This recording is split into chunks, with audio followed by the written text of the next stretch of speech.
ಪಾಕಿಸ್ತಾನದ ಮೇಲೆ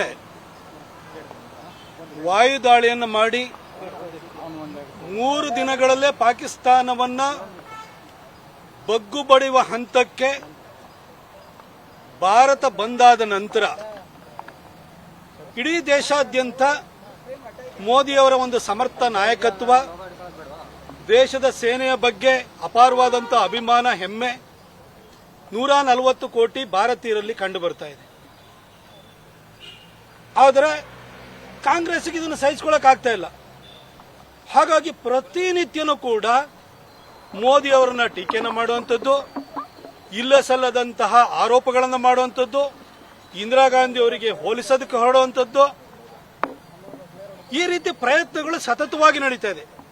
ಅದರಲ್ಲೂ ಕೂಡ ನಮ್ಮ ಕರ್ನಾಟಕದಲ್ಲಿ ಒಂದಿಬ್ಬರು ಮಂತ್ರಿಗಳು ಹಾಗೂ ಒಂದಿಬ್ಬರು MLAಗಳು ಪ್ರತಿನಿತ್ಯನೂ ಕೂಡ ಈ ಹಳ್ಳಿನಲ್ಲಿ ಬೆಳಗ್ಗೆ ಎದ್ದು ಕೂಡಲೇ ಮನೆ ಸುತ್ತಾ ಇರುವಂತಹ ಮರ ಗಿಡಗಳಲ್ಲಿ ಕಾಗೆಗಳು ಬಂದು ಕಾಕಾ ಕಾಕಾ ಅಂತಾರಲ್ಲ, ಹಾಗೆ ಪ್ರತಿನಿತ್ಯ ಮೋದಿಯವರ ಬಗ್ಗೆ ಕೆಡಕು ಮಾತಾಡ್ತಾರೆ, ಸಾಕ್ಷ್ಯ ಕೇಳುವಂಥದ್ದು, ಈ ಥರದ್ದೆಲ್ಲ ನಡೀತಾ ಇದೆ. ಆದರೆ ಬಹಳ ನನಗೆ ಬೇಸರ ಹುಟ್ಟಿಸಿದ ಸಂಗತಿ ಏನಂತಂದ್ರೆ, ಸಂತೋಷ್ ಲಾಡ್ ಅಂತವರು ಕೂಡ ಮೋದಿಯವರ ಬಗ್ಗೆ ಬಾಯಿಗೆ ಬಂದಂಗೆ ಮಾತಾಡ್ತಾ ಇದ್ದಾರೆ. ಮೋದಿ ತಾನೇ ಸುಪ್ರೀಂ ಅಂತ ಭಾವಿಸ್ಬಿಟ್ಟಿದ್ದಾರೆ. ಇದು ತಿರಂಗ ಯಾತ್ರೆ ಬದಲು ಟ್ರಂಪ್ ಯಾತ್ರೆ ಮಾಡಿ ಏನ್ ಮಾತಾಡ್ತಿದ್ದೀರಿ ಸಂತೋಷ್ ಲಾಡ್ ಅವರೇ? ನಿಮಗೆ ಏನ್ ಮಾತಾಡ್ತಿದ್ರೆ ಅನ್ನೋ ಪರಿಜ್ಞಾನ ಆದ್ರೂ ಇದೆಯಾ? ನೀವೊಬ್ರು ಸಚಿವರಿದ್ದೀರಿ.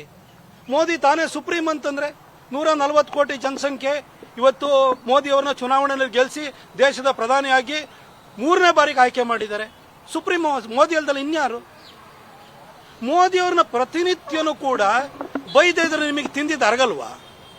ನನಗೆ ಸಂತೋಷ್ ಲಾಡ್ ಬಗ್ಗೆ ನೋಡಿದ್ರೆ, ಈ ಸಂತೋಷ್ ಲಾಡು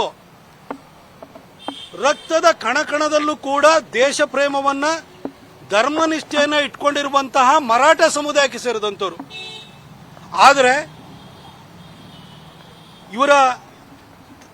ಅದರ ಜೊತೆಗೆ ಇವರ ತಂದೆ ಹೆಸರು ಕೂಡ ಶಿವಾಜಿ ಲಾಡ್ ಅಂತ.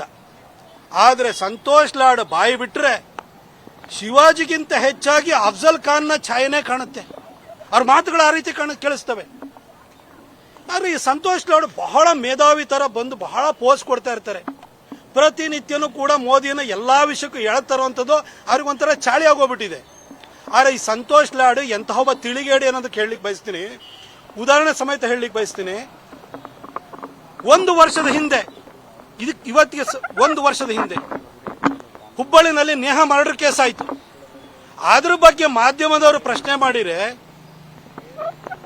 ಸಂತೋಷ್ ಲಾಡ್ ಹೇಳ್ತಾರೆ, ಮೋದಿ ಅವ್ರನ್ನ ಕೇಳ್ರಿ, IPCಗೆ ಬದಲಾವಣೆ ತರ ಕೇಳ್ರಿ, ಮೋದಿಗೆ ಹೇಳ್ರಿ ಎನ್ಕೌಂಟರ್ ಮಾಡ್ಲಿ ಪರ್ಮಿಷನ್ ಕೊಡಕ್ಕೆ. ಅಲ್ಲ ರೀ, ಕರ್ನಾಟಕದ ಮುಖ್ಯಮಂತ್ರಿ ಯಾರ್ರಿ? ಸಿದ್ದರಾಮಯ್ಯನವರು. ಪೊಲೀಸ್ ವ್ಯವಸ್ಥೆ DG ಯಾರ ಕಂಟ್ರೋಲ್ ಇರೋದ್ರಿ? ಸಿದ್ದರಾಮಯ್ಯನವ್ರ ಕಂಟ್ರೋಲ್ ಅಲ್ಲಿ. ಮೋದಿ ಯಾಕ್ರಿ ಎನ್ಕೌಂಟರ್ ಮಾಡ್ಲಿಕ್ಕೆ, ನೇಹನ ಮರ್ಡರ್ ಮಾಡಿದಂತಹ ಆ ಮುಸಲ್ಮಾನ ಪುಂಡನ ವಿರುದ್ಧ ಕ್ರಮ ತಗೊಳ್ಳಿಕ್ಕೆ, ಅವನ್ನ ಎನ್ಕೌಂಟರ್ ಮಾಡ್ಲಿಕ್ಕೆ ಮೋದಿ ಪರ್ಮಿಷನ್ ಯಾಕ್ರಿ ಬೇಕು? ಬಹಳ ಮೇಧಾವಿ ಈತ. ಮೋದಿ ಪರ್ಮಿಷನ್ ಬೇಕಂತೆ ನೇಹನ ಮರ್ಡರ್ ಮಾಡಿದವನ್ನ ಎನ್ಕೌಂಟರ್ ಮಾಡ್ಲಿಕ್ಕೆ. 1 ವರ್ಷ ಆಯ್ತು. ಫಾಸ್ಟ್ ಟ್ರ್ಯಾಕ್ ಕೋರ್ಟ್ ಮಾಡ್ತೀವಿ, 3 ತಿಂಗಳಲ್ಲಿ ಜಸ್ಟಿಸ್ ಕೊಡ್ತೀವಿ ಅಂತ ಹೇಳಿದ್ರಿ. 1 ವರ್ಷ ಆಯ್ತು. ಇವತ್ತವರೆಗೂ ನಿಮ್ಮ ಸಿದ್ದರಾಮಯ್ಯನವರು ಮಾಡಿದಾರೇನ್ರಿ? ಇದ್ರ ಬಗ್ಗೆ ಯಾಕ್ರಿ ಮಾತಾಡಲ್ಲ ಲಾಡ್ ಅವರೇ? ಇನ್ನು ಬಹಳ ಮೇಧಾವಿ ಅಲ್ವ ನೀವು? ನಿಮ್ಮ ಇಲಾಖೆ ಕಾರ್ಮಿಕ ಇಲಾಖೆಯವರು ಏನು ಕನ್ಸ್ಟ್ರಕ್ಷನ್ ವರ್ಕರ್ಸ್ ಮಹಿಳೆಯರಿದ್ದಾರೆ, ಅವರಲ್ಲಿ ಅನಿಮಿಯಾ ಬಂದಿದೆ ಅಂತ ಹೇಳಿ ಅವ್ರಿಗೊಂದು ಹೆಲ್ತ್ ಕಿಟ್ ಅನ್ನ ಕೊಟ್ಟರು. ಹೆಲ್ತ್ ಕಿಟ್ಗೆ ಎಷ್ಟು? 2600 ರೂಪಾಯಿ ಬೈ ಮಾಡಿದ್ದು ನೀವು. ಆದ್ರೆ ಓಪನ್ ಮಾರ್ಕೆಟ್ ಅಲ್ಲಿ 600 ರೂಪಾಯಿ ಸಿಗ್ತಾ ಇದೆ. ಇದ್ರ ಬಗ್ಗೆ ವಿಧಾನ ಪರಿಷತ್ತಲ್ಲಿ ನಮ್ಮ ಪಕ್ಷದ ಮುಖಂಡರಾಗಿರುವಂತ ರವಿಕುಮಾರ್ ಅವರು ಪ್ರಶ್ನೆ ಮಾಡಿದ್ರೆ, ನಾನೇನು ಎಲ್ಲ ಐಟಮೈಸ್ ಡೀಟೇಲ್ ಹುಡುಕ್ತಿರ್ತೀನ ಅಂತಂತಾರೆ.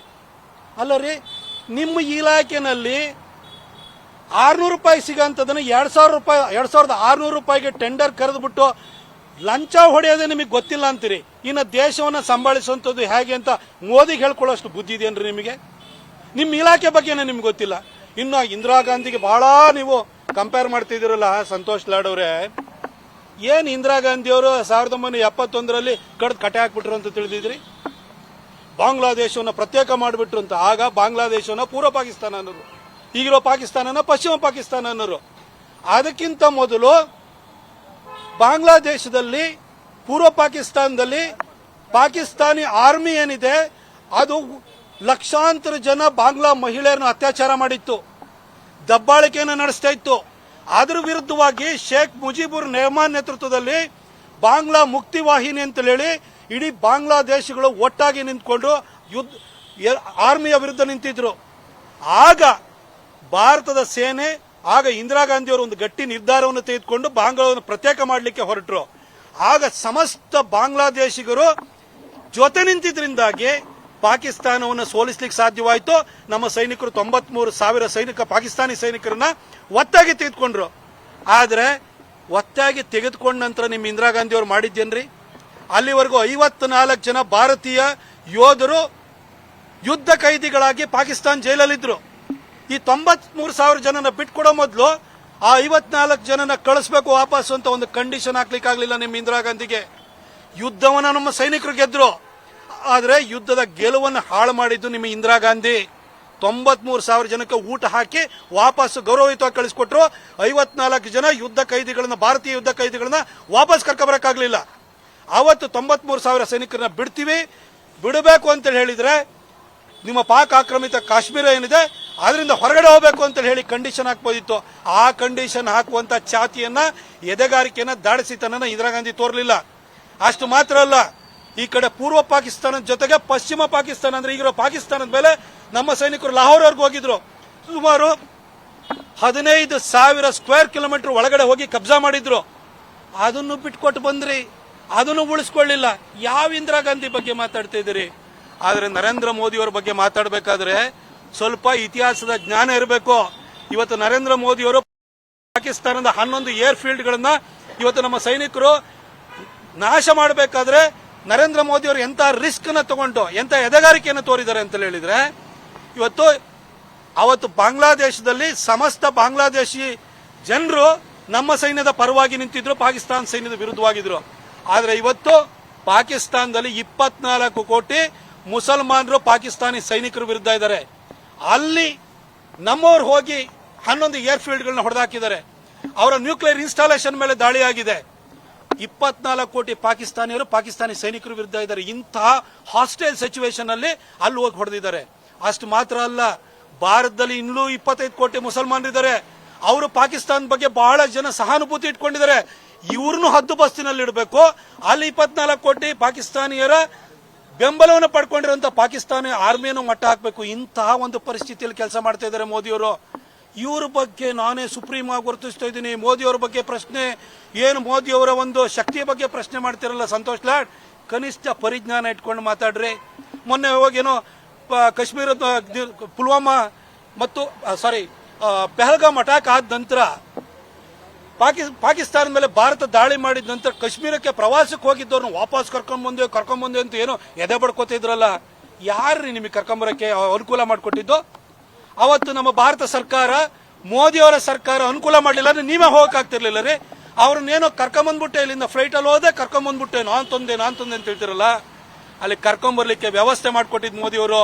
ಮೋದಿಯವರಿಗೆ ಎಷ್ಟು ಶಕ್ತಿ ಇದೆ ಅಂತಂದ್ರೆ, ಕತಾರ್ ಯುದ್ಧ ನಡೆದಾಗ ಅದ್ರ ಮಧ್ಯದಲ್ಲಿ ಏರ್ ಸ್ಟ್ರೈಕ್ ಮಧ್ಯದಲ್ಲಿ 2 ಅವರ್ಸ್ ಗ್ಯಾಪ್ ತಗೊಂಡು 26 ದೇಶ ಭಾರತೀಯರನ್ನು ಸೇರಿದಂತೆ ಇವಾಕ್ಯುವೇಟ್ ಮಾಡಿದ್ದು ಮೋದಿಯವರ ಸರ್ಕಾರ. 2014ರಲ್ಲಿ ಐಸಿಸ್ನ ಒತ್ತೆನಲ್ಲಿದ್ದಂತಹ 46 ಜನ ಕೇರಳದ ನರ್ಸ್ಗಳನ್ನ ಐಸಿಸ್ ಒತ್ತೆಯಿಂದ ಬಿಡಿಸ್ಕೊಂಡು ಬಂದಂತಹ ವ್ಯಕ್ತಿ ನರೇಂದ್ರ ಮೋದಿ. ತಾಲಿಬಾನ್ ವಾಪಸ್ ಅಫ್ಘಾನಿಸ್ತಾನದ ಮೇಲೆ ಕಬ್ಜಾವನ್ನ ಮಾಡಿ ಅಮೆರಿಕದವರು ಓಡಿ ಹೋದ ನಂತರ ಆ ಒಂದು ಅಫ್ಘಾನಿಸ್ತಾನದಲ್ಲಿದ್ದಂತಹ ಭಾರತೀಯರು ಇರ್ಬೋದು, ಬೇರೆ ದೇಶದವರು ಇರ್ಬೋದು, ಅವರನ್ನು ಇವ್ಯಾಕ್ಯುವೇಟ್ ಮಾಡಿ ಕರ್ಕೊಂಡ್ಬಂದಿದ್ದು ನರೇಂದ್ರ ಮೋದಿ. ಬೇರೆ ದೇಶದಲ್ಲಿರುವಂತವ್ರನ್ನೇ ಕರ್ಕೊಂಡ್ಬಂದಿದ್ದಾರೆ. ಇಲ್ಲಿ ಕಾಶ್ಮೀರದಲ್ಲಿ ಇರುವಂತವ್ರನ್ನು ಕೂಡ ನಿಮಗೆ ಕರ್ಕೊಂಡ್ಬರ್ಲಿಕ್ಕೆ ಅವಕಾಶ ಮಾಡಿ ಕೊಟ್ಟಿದ್ದು ಮೋದಿ ಸರ್ಕಾರ. ಇಲ್ಲಿ ಬಂದ್ಬಿಟ್ಟು ನಾನೇನೋ ಕರ್ಕೊಂಡ್ಬಂದೆ ಅಂತ ಹೇಳಿ ದಿನಾ ಬಡಾಯಿ ಕೊಡ್ತೀರಿ. ಸಂತೋಷ್ ಲಾಡ್ ಅವರೇ, ನೀವು ಯಾವ ಮೇಧಾವಿನೂ ಅಲ್ಲ. ಪ್ರತಿನಿತ್ಯನೂ ಕೂಡ ಅನಿಷ್ಟಕ್ಕೆಲ್ಲ ಶನೇಶ್ವರ ಕಾರಣ ಅಂತ ಹೇಳ್ಬಿಟ್ಟು ನಿಮ್ಮ ಅನಿಷ್ಟಕ್ಕೆಲ್ಲ ಮೋದಿ ಕಾರಣ ಅಂತ ದಿನಾ ಬೈಕೊಂಡಿದ್ದೀರಿ.